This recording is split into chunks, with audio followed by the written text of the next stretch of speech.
Welcome guys, and in this video I'm going to show you how I can do proper calibration and fix triggers not working properly on GameSir G8 controller.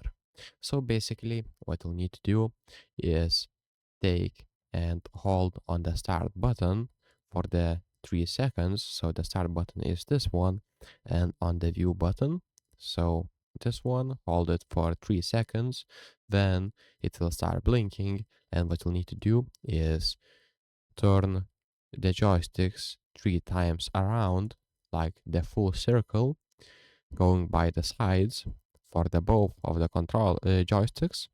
And after that, what you'll need to do is press the triggers 3 times fully. So everything 3 times, so 3 times around with every joystick, and then on the triggers 3 times.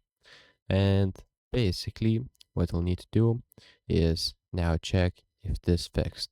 If there's not, what you can do is when it starts blinking, you can press A. So when it starts blinking, press A on this button. And basically what we'll need to do is calibrate the sticks again and triggers. So 3 full circles each stick, then 3 full presses on both triggers. Press A again, it will stop blinking and you are good to go. So that's pretty much it guys. If this video was helpful, please make sure to subscribe to Guide to Everything, comment down below for the algorithm, and see you in the next one.